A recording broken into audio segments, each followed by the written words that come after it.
Last class में हम लोग कर रहे थे condition for formation of ionic bond and covalent bond. Ionic bond के लिए कंडीशन कौन कौन से होते हैं याद है? एक बार जरा ट्राई करना, क्या क्या कंडीशंस होते हैं for formation of ionic bond mainly? large electronegativity difference, ठीक है, और इलेक्ट्रॉन एफिनिटी के बारे में क्या होता है? हाई नॉर्मेट हाई इलेक्ट्रॉन एफिनिटी,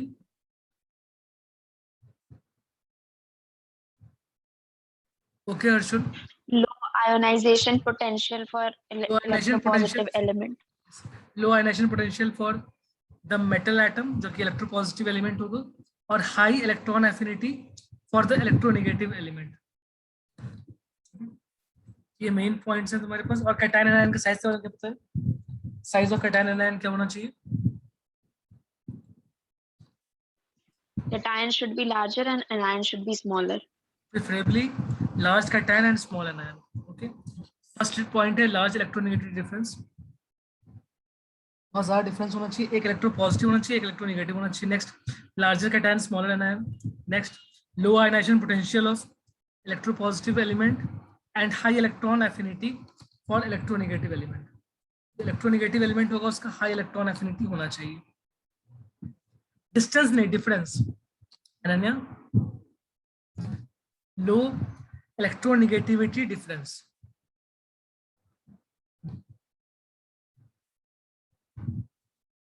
यहाँ तक ठीक है।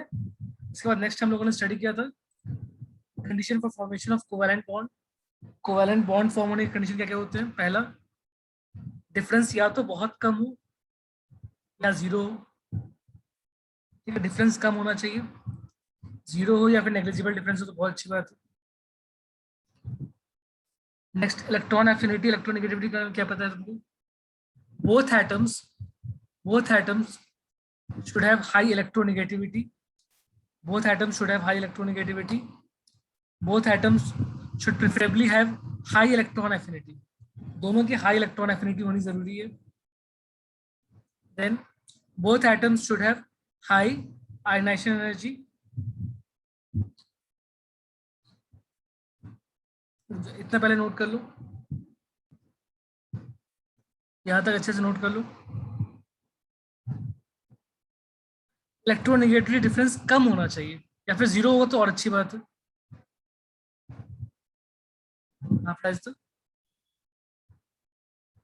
बिकॉज कोवैलेंट बॉन्ड की बात है, शेयरिंग की बात कर रहे हैं। शेयरिंग के टाइम बहुत ज़्यादा डिफरेंस नहीं होना चाहिए, बहुत ज़्यादा डिफरेंस होगा तो ट्रांसफर ऑफ इलेक्ट्रॉन्स आ जाएगा। यहाँ तक ओके? किसी को डाउट इन पॉइंट्स के अंदर? किसी को डाउट है क्या? तो डाउट तो नहीं। Next, characteristics of ionic compound. Characteristics of ionic compound, ionic compounds की प्रॉपर्टीज क्या क्या होती है?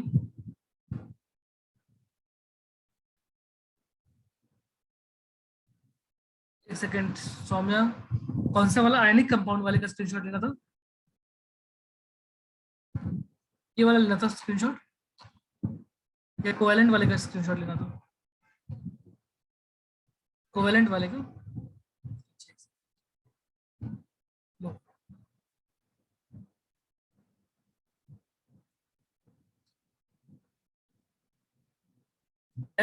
चलो, कैरेक्टरिस्टिक्स ऑफ आयनिक कंपाउंड क्या क्या होता है?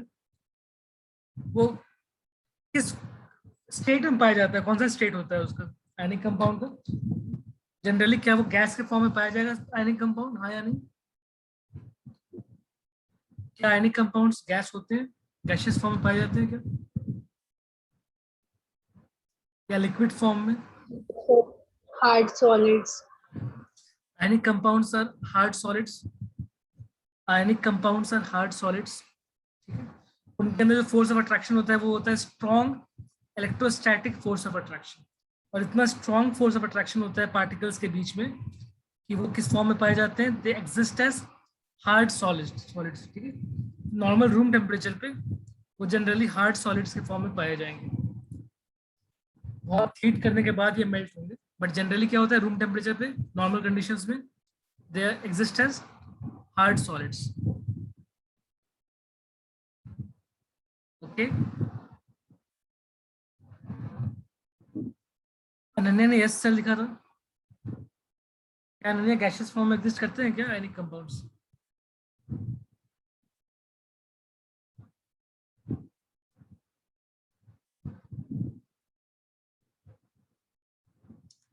तुम इतना जो मुस्कुरा रहे हो, क्या दर्द है इसको छुपा रहे हो?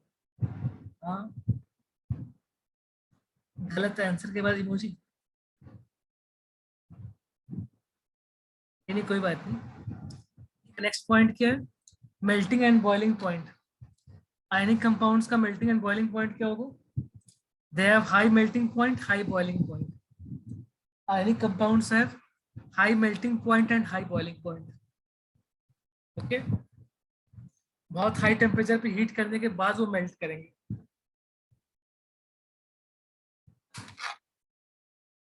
क्लियर है ना? क्यों ऐसा होगा?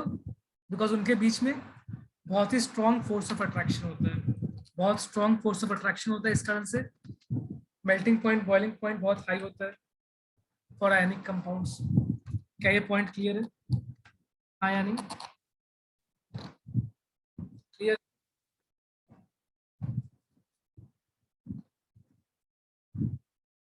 यस?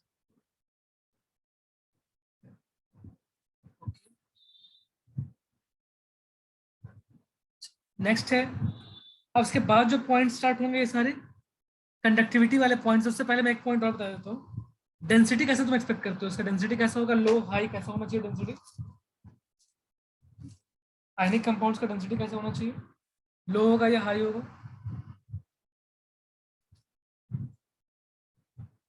क्या लगता है तुम्हें? Density of ionic compounds, they have high density. ये भी पॉइंट नोट करके रख सकते हो, they have very high density. Ionic compounds have high density. ऐसा क्यों? मेन रीजन क्या है इन सारे पॉइंट्स का? Due to strong electrostatic force of attraction. तो पहले 3-4 पॉइंट्स का सेम रीजन है, due to strong electrostatic force of attraction. Exist as hard solids, melting point, boiling point high, density high. चलो बहुत अच्छा। अब अगला पॉइंट, अब इसके बाद कंडक्टिविटी के बारे में बात करना स्टार्ट करते हैं। क्या वो आयनाइज करते हैं या नहीं?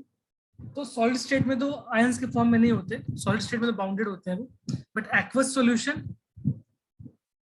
सॉल्यूशन में जैसे पानी में डिसॉल्व किया जाता है, आयनिक solids get surrounded by water molecules which pull apart the ions and break the ionic solids into constituting free ions. यहाँ पे मैंने समझाया है कैसे इलेक्ट्रोलाइट वर्क करता है, ठीक है? जो तुम्हारे बुक में शायद इलेक्ट्रोलिसिस चैप्टर में समझाया गया है तुम्हें, कैसे एक सॉल्यूशन के अंदर एक आयनिक सॉलिड आयनाइज करता है। Ionisation in solution. जैसे मान लो कि एक वाटर है, ऐसे बीकर इसके अंदर वाटर रखा हुआ है, ठीक है? एक बीकर इसके अंदर पूरा वाटर रखा हुआ है। इसके अंदर तुमने डाला, सपोज करो सिर्फ एक क्रिस्टल ऑफ सोडियम क्लोराइड आया इसके अंदर, NaCl आया इसके अंदर। अब जो NaCl होता है, क्या वो सिंपली NaCl होता है या फिर Na+Cl- होता है? क्या होता है एक्चुअल में? क्या वो अनचार्ज्ड NaCl होता है या फिर Na+Cl- होता है? क्या होता है? Neutral Na and Cl combined होता है, फिर Na+Cl- कंबाइंड होता है, चार्ज होता है। एक्चुअल में ये आयंस होते हैं, Na+ और Cl- के आयंस होते हैं, लेकिन इनके बीच में बहुत स्ट्रॉन्ग फोर्स ऑफ अट्रैक्शन होता है।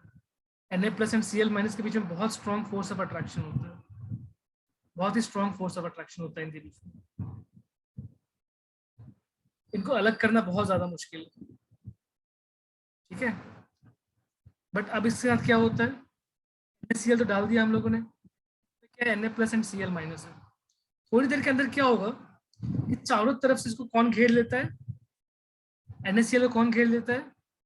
वाटर मॉलिक्यूल्स घेर लेते हैं, वाटर मॉलिक्यूल्स घेर लेते हैं। बट वाटर मॉलिक्यूल जो घेरते हैं उसका एक स्पेशल टाइप से घेरते हैं। कैसे घेरते हैं देखना ध्यान से, जो मैं लिख रहा हूँ उसको ध्यान से देखना।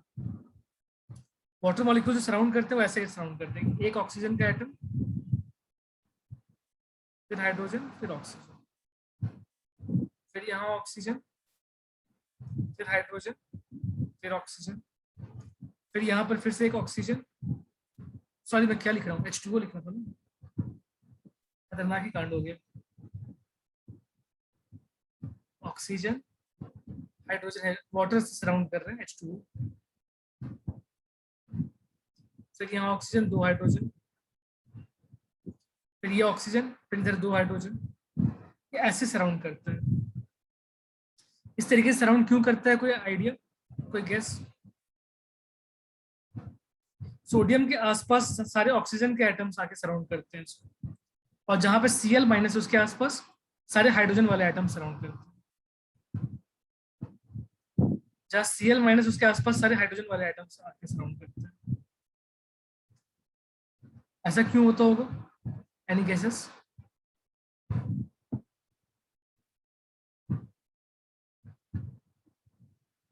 ऐसे क्यों सराउंड कर रहा है? काव्या का आंसर बिल्कुल सही है, शिवांगी का भी आंसर करेक्ट। ठीक है, तुम लोगों को ठीक ठाक सा आइडिया है। तो बेसिकली होता क्या है कि जो वाटर मॉलिक्यूल्स होते हैं उसमें पूरा चार्ज तो, प्रॉपर चार्ज तो नहीं होता, बट क्या होता है, ये हाइड्रोजन एंड ऑक्सीजन के बीच में जो शेयरिंग है, ये शेयरिंग इक्वल है या unequal sharing? Partial positive and partial negative charge. Partial negative charge होता है ऑक्सीजन के ऊपर, हाइड्रोजन में पार्शियल पॉजिटिव चार्ज होता है। Due to this partial negative and partial positive charge, water एक स्पेशल टाइप से अलाइन हो जाता है। सारे ऑक्सीजन जो पार्शियल नेगेटिव वाले हैं वो सोडियम के पास पहुंच जाते हैं, और जितने हाइड्रोजन जो पार्शियली पॉजिटिव वाले थे वो किसके पास पहुंचते हैं, वो क्लोरीन के पास पहुंचते हैं। और ये एक अट्रैक्शन, इसको खींचना स्टार्ट करते हैं अपनी तरफ। तो बहुत सारे ऑक्सीजन के एटम्स पहुंच गए हैं सोडियम के पास, वो उसको अपनी तरफ खींचना स्टार्ट करते हैं, और बहुत सारे जो हाइड्रोजन वाले हैं वो क्लोरीन को अपनी तरफ खींचना स्टार्ट करते हैं। इस पुल के कारण क्या होता है, ये जो पुल होता है इनके बीच में, इसके कारण ये जो होता है फोर्स ऑफ अट्रैक्शन टूट जाता है, ये इनको खींच के pull apart, they pull apart the ions, they pull apart the ions. ठीक है, breaking the ionic solid, breaking the ionic solid. इस स्टेप को आयनाइजेशन बिल्कुल नहीं बोलते, इस स्टेप को क्या बोलते हैं हम लोग? This step is called as dissociation. This step is called as dissociation. ठीक है, वाटर घेर के आयनिक सॉलिड्स को ब्रेक कर देता है इनटू इंडिविजुअल आयंस, इस स्टेप को बोलते हैं डिसोसिएशन। क्या ये बात ठीक है? Ionic solids dissociate in the aqueous solution. Ionic solids dissociate in the ionic solution, in the aqueous solution into free ions. यहाँ free ions बन जाता है। अगर free ions बन गया तो फिर किस टाइप की कंडक्टिविटी होगी, स्ट्रॉन्ग या वीक? बहुत सारे free ions बन गए तो क्या होगा यहाँ पर? They are generally strong electrolyte. Generally they are strong electrolytes. Generally ionic solids का जो एक्वस सॉल्यूशन होता है वो स्ट्रॉन्ग इलेक्ट्रोलाइट होता है। क्या ये ओके? कंडक्टिविटी आ जाती है because of free ions, due to presence of free ions. ये डिसोसिएशन समझ में आ रहा है, कैसे डिसोसिएशन होता है? एक्वस सॉल्यूशन ब्रेक क्यों होता है, समझ में आया क्या लॉजिक? आ गया? चलो अब आगे देखते हैं फिर। Next point, conductivity of electricity. Conductivity के बारे में क्या बोल सकते हो आयनिक सॉलिड्स के लिए? They do not conduct electricity in solid state but conduct electricity in molten state और in aqueous solution due to availability of free ions. Molten state या एक्वस सॉल्यूशन में फ्री आयंस होते हैं, इसलिए वो इलेक्ट्रिसिटी कंडक्ट कर सकते हैं, बट सॉलिड स्टेट में कंडक्ट नहीं कर सकते बिकॉज सॉलिड स्टेट में फ्री आयंस नहीं प्रेजेंट होते। क्या ये पॉइंट क्लियर है? कंडक्टिविटी का पॉइंट भी क्लियर है?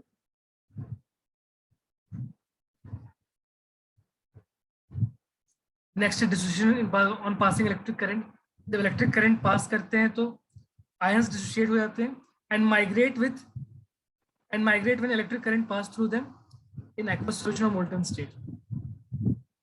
जैसे ही एक्वस सॉल्यूशन में डालेंगे तो आयनिक सॉलिड जो है वो डिसोसिएट कर जाता है, एंड जब भी करंट पास करते हैं आयंस माइग्रेट करता है। कौन सा आयन किधर माइग्रेट करता है बताओ जरा। कैटायंस कहाँ माइग्रेट करेंगे, कैथोड कहाँ माइग्रेट, कैटायंस कहाँ माइग्रेट करेंगे, अनायंस कहाँ माइग्रेट करेंगे। यहाँ पे दो टाइप्स के आयंस है, कैटायंस एंड अनायंस, दोनों कहाँ माइग्रेट करेंगे। Cations migrate towards cathode, anions migrate towards anode. Correct. Cations migrate towards cathode, anions migrate towards anode.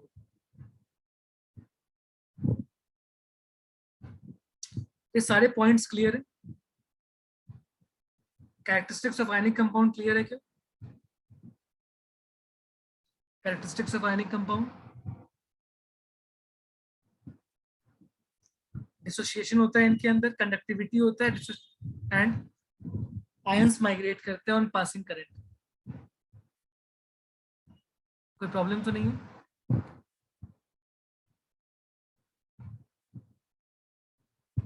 Okay, next point. Ionic compounds generally कहाँ सॉल्युबल होते हैं? आयनिक कंपाउंड जनरली सॉल्युबल होते हैं water के अंदर। आयनिक कंपाउंड्स जनरली सॉल्युबल होते हैं पानी के अंदर। और जनरली जितने भी पोलर कोवैलेंट सॉल्वेंट्स हैं, पोलर कोवैलेंट सॉल्वेंट्स के अंदर भी वो सॉल्युबल होते हैं। लेकिन नॉन पोलर कोवैलेंट सॉल्वेंट्स के अंदर वो सॉल्युबल नहीं होते। आयनिक solids are soluble in water or the other polar covalent solvents, but they are insoluble in non-polar covalent solvents. Okay? Ionic solids are insoluble in non-polar covalent solvents.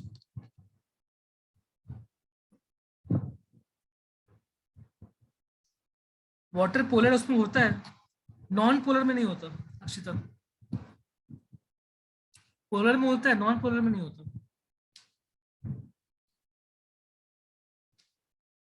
Okay Akshita, non polar जैसे example petrol, kerosene और glucose. Glucose का अगर कोई solution बनाया तो उस पर dissolve नहीं करेगा आयनिक सॉलिड, क्लोरोफॉर्म में नहीं डिसॉल्व करेगा, कार्बन टेट्राक्लोराइड, बेंजीन, इनमें डिसॉल्व नहीं करेगा। ठीक है, आयनिक solids do not dissolve, ionic solids do not dissolve in non polar covalent solvents. किसी ऑर्गेनिक कंपाउंड को मेल्ट करके लिक्विड से बना लोगे तो उसमें वो डिसॉल्व नहीं करेगा। इतनी बातें क्लियर है? कोई डाउट है इसको इसके अंदर, कैरेक्टरिस्टिक्स ऑफ आयनिक कंपाउंड के अंदर? कोई डाउट तो नहीं? अब एक बार जरा तेजी से कोवैलेंट कंपाउंड्स के बारे में स्टडी कर लो, जिसमें कोवैलेंट कंपाउंड्स वाला कवर नहीं किया क्या? ओके, इसके बाद वाले आ जाएगा कोवैलेंट कंपाउंड्स का स्टडी।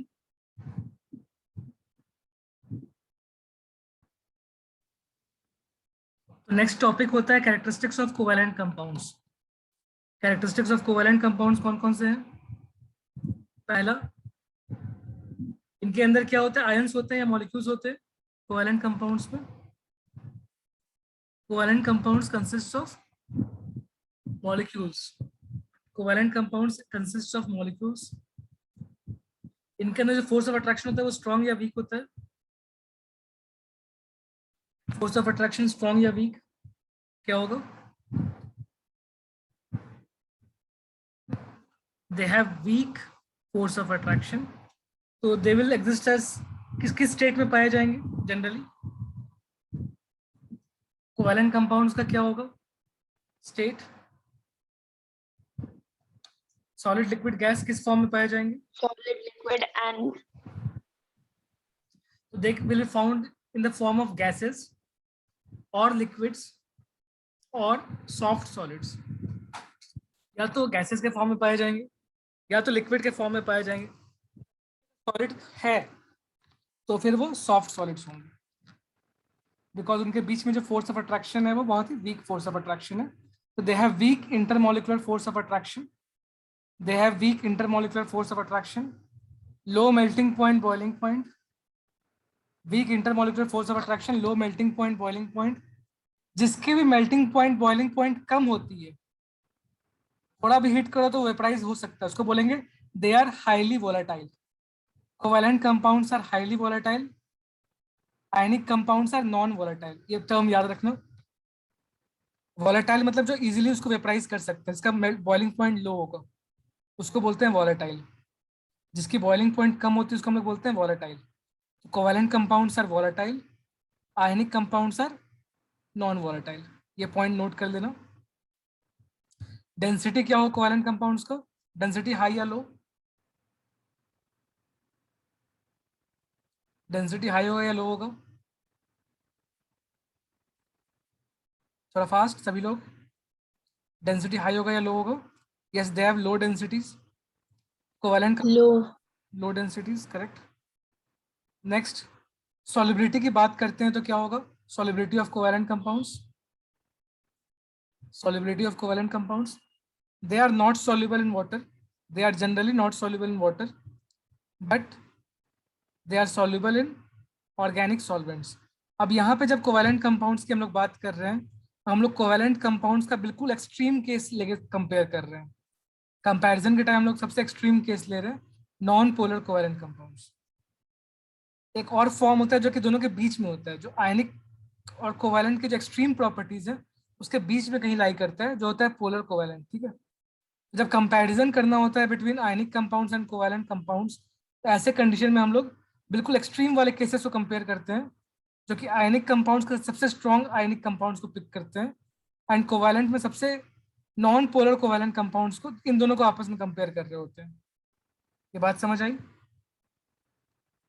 ताकि कॉन्ट्रास्ट और भी ज्यादा ड्रास्टिक कॉन्ट्रास्ट दिखना चाहिए, बिल्कुल क्लियर दिखना चाहिए कि ये बहुत ही ज्यादा एक्सट्रीम डिफरेंसेस हैं इनके बीच में, तो वहां पे पोलर को कोई इंक्लूड नहीं करते, हम लोग कंपेयर करते हैं आयनिक को with non polar covalent compounds, ताकि कॉन्ट्रास्ट बहुत अच्छे से दिखाई दे। बात समझ आई? जो पोलर कोवेलेंट होंगे वो पानी में सॉल्युबल होंगे, बट यहाँ पे हम लोग बात कर रहे होते हैं नॉन पोलर कोवेलेंट कंपाउंड्स की, तो they are insoluble in water and they are soluble in organic solvents. They are soluble in organic solvents. Organic solvents का example benzene, chloroform, carbon tetrachloride, petrol, ठीक है, डीजल, पेंट, जो paint वगैरह होता है वो भी ऑर्गेनिक कंपाउंड होता है। अब नेक्स्ट क्या है कि non polar covalent compounds do not ionise in aqueous solution. Non polar covalent compounds को अगर एक्वस सॉल्यूशन में डालोगे तो वो डिसोशिएट नहीं करता, आयनाइज नहीं करता। Non polar covalent compounds do not ionise in aqueous solution और इन मोल्टन स्टेट, अगर मेल्ट करेंगे तब भी वो आयनाइज या डिसोशिएट नहीं करता। Next, they do not get dissociated on passing current, break नहीं करता on passing current, and they do not conduct electricity in molten state or aqueous solution. Non polar covalent compounds की बात कर रहे हैं, non polar covalent compounds do not conduct electricity in molten state or aqueous solution, so they act like dash. Conduct नहीं करे, so they act like dash, तो क्या feel होगा उसकी जगह पर? fill in the blanks में क्या आना चाहिए? Non polar covalent compounds do not conduct electricity in molten state or aqueous solution, so they act as dash, non-electrolytes, so they act as non-electrolyte. Okay, यहां तक कोई प्रॉब्लम, कोई difficulty तो नहीं? यही सारे पॉइंट्स ऑफ डिफरेंसेस होते हैं जो बहुत लोग पूछ रहे थे कि तुम्हें टेबल क्लियर नहीं है। अब उस टेबल में कोई डाउट है किसी को, जो कंपैरिजन का टेबल होता है between ionic solids and covalent compounds? Ionic compounds and covalent compounds में डिफरेंसेस क्लियर है या नहीं है? क्लियर? आकृति, अब क्लियर है क्या? Sir, clear. किसी को अब रहता है doubt comparison between ionic compounds and covalent compounds में? हाँ या नहीं? थोड़ा फास्ट,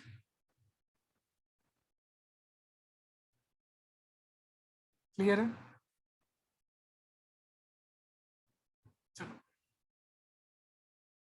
तो यहाँ पे हम लोग बिल्कुल आइडियल कोवेलेंट कंपाउंड्स को कंपैरिजन के टाइम पॉइंट्स लिखते हैं आइडियल कोवैलेंट कंपाउंड्स कौन से होते हैं? नॉन पोलर कोवैलेंट कंपाउंड्स को बिल्कुल आइडियल कोवैलेंट कंपाउंड्स मानते हैं। पोलर जो है वो थोड़ी बीच की प्रॉपर्टीज शो करता है, थोड़े बहुत आयनिक जैसा बिहेवियर शो करता है, थोड़ा कोवैलेंट की तरह बिहेवियर शो करता है। अगर आइडियल कोवैलेंट कंपाउंड्स की प्रॉपर्टीज चाहिए तो वहां पे हम लोग नॉन पोलर कोवैलेंट कंपाउंड्स को कंसिडर करते हैं। ठीक है ना? अब इसके बाद ये सबने अगर कॉपी कर लिया है तो फिर आगे बढ़े। यहाँ तक सबने कॉपी कर लिया है?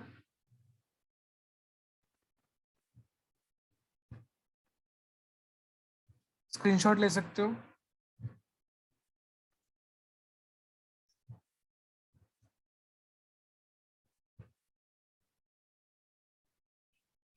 आगे बढ़ते हैं। इसके बाद ऑक्सीडेशन रिडक्शन की बात करते हैं। तो loss of electrons is oxidation, gain of electrons is reduction. Loss of electrons oxidation, gain of electrons reduction. ये सब तो कई बार हम लोगों ने ऐसी बातें कर रखी है, तो इसलिए इसको भी हम बस यहाँ देखते हैं। ठीक है, ये क्वेश्चन एक बार ट्राई करना जरा। Loss of electrons oxidation, gain of electrons reduction देख के पहचानना। 12B 12B पार्ट को देखो क्वेश्चन को, और बताना कि पांचों पार्ट्स में कौन ऑक्सीडाइज हुआ है, कौन रिड्यूस हुआ है। देख के पहचानना जरा, ऑक्सीडाइज कौन हुआ है, रिड्यूस कौन हुआ है। हाफ रिएक्शंस, ठीक है, तुम्हें हाफ रिएक्शंस लिखने हैं। यहाँ पे तुम्हें हाफ रिएक्शंस लिखने हैं। ओके, जैसे पहले वाले में हाफ रिएक्शन क्या हो जाएगा, बताना कोई। इसका हाफ रिएक्शन क्या बनेगा फर्स्ट वाले में? Zn minus 2 electron gives Zn 2 plus. Zn था, उससे Zn2 पॉजिटिव बन जा रहा है, तो इसने इलेक्ट्रॉन लूज किया होगा या गेन किया होगा, क्या लगता है तुमको? क्या करने से ऐसा हो सकता है? तो Zn ने इलेक्ट्रॉन क्या किया, गेन या लूज? लूज किया है। Zn minus 2 electrons, 2 electrons loose किया होगा Zn ने, एंड तब बनेगा Zn2 पॉजिटिव। सेम चीज को लिखने का एक और तरीका भी होता है। सेम चीज को लिखने का एक और तरीका भी होता है, या तो लिख सकते हो Zn gives Zn2 positive plus 2 electrons, ये भी लिख सकते हो, ये लिखने में भी कोई प्रॉब्लम नहीं। या तो Zn minus 2 electrons gives Zn2 positive, और Zn gives Zn2 positive plus 2 electrons. Okay, और फर्स्ट वाले में और क्या हो रहा है, ये तो जिंक का लिख दिया। This is called as oxidation half reaction. क्या बोलते हैं इसको? इसको बोलते हैं ऑक्सीडेशन वाला half reaction, oxidation half reaction, because loss of electrons हो रहा है। लेड में क्या हो रहा है, Pb2 पॉजिटिव था, पहले Pb2 पॉजिटिव था, बाद में Pb बन गया। क्या किया होगा इसने, Pb2 पॉजिटिव ने क्या किया होगा, इलेक्ट्रॉन गेन या लॉस, क्या होगा इसका? किसी का gained 2 electrons. Gain 2 electrons. Ananya इसलिए बोलते हैं बिकॉज ये रिएक्शन का हाफ पार्ट, ये आधा रिएक्शन, इसलिए हाफ रिएक्शन बोल रहे हैं इसको। बिकॉज रिएक्शन दोनों के बीच में हो रहा है, साइमल्टेनियसली हो रहा है, एक लूज कर रहा है, एक गेन कर रहा है, बट उसके सिर्फ हाफ पार्ट को कंसिडर करेंगे, सिर्फ ऑक्सीडेशन की बात करेंगे या फिर रिडक्शन की बात करेंगे, तो दे आर हाफ रिएक्शंस। इसने दिखाया कि जिंक ने इलेक्ट्रॉन लूज किया है, लेड ने इलेक्ट्रॉन्स गेन किया है। इसका लूज करना हाफ पार्ट है रिएक्शन का, इसका गेन करना हाफ पार्ट है रिएक्शन का, इसलिए इसको बोलते हैं half reactions. These are called as oxidation half reaction और reduction half reactions. Oxidation half reaction और रिडक्शन हाफ रिएक्शन।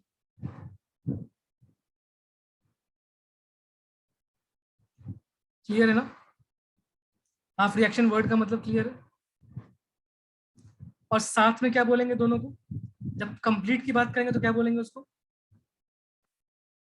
जब कंप्लीट रिएक्शन की बात करेंगे तब क्या बोलेंगे,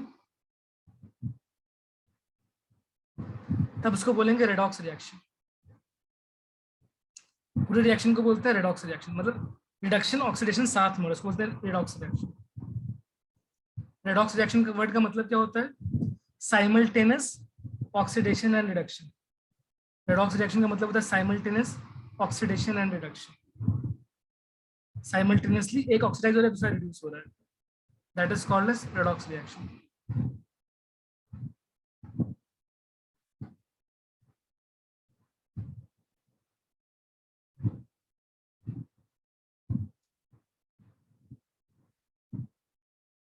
क्लियर है ना? अब सेकेंड रिएक्शन को देख के पहचान लो। Zn plus Cu2 positive gives Zn2 positive and Cu. Ananya तुम बताना इसके लिए।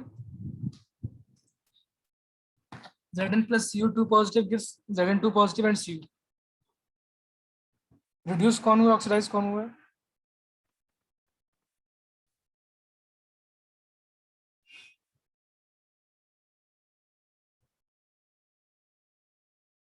वाह, सही है आंसर, लेकिन तुमने नंबर गलत लिखा है।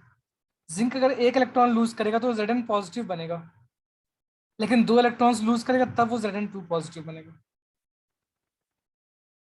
Zn minus 2 electrons gives Zn2 positive, और कॉपर के साथ क्या हो रहा है? Cu2 positive plus 2 electrons gives copper, ठीक है ना? Zn minus 2 electrons gives Zn2 positive and Cu2 positive plus 2 electrons gives copper, Cu. Correct है। अब नेक्स्ट देखना, नेक्स्ट क्वेश्चन, थर्ड पार्ट में कौन ऑक्सीडाइज कौन रिड्यूस हो रहा है? इसका आंसर क्रिश बताना। क्रिश है क्या मीटिंग में? हाँ क्रिश है। क्रिश बताना थर्ड पार्ट का आंसर क्या होगा? कौन ऑक्सीडाइज हो रहा है, कौन रिड्यूस हो रहा है? Cl 1 इलेक्ट्रॉन लूज कर रहा है, गेन कर रहा है, और Pr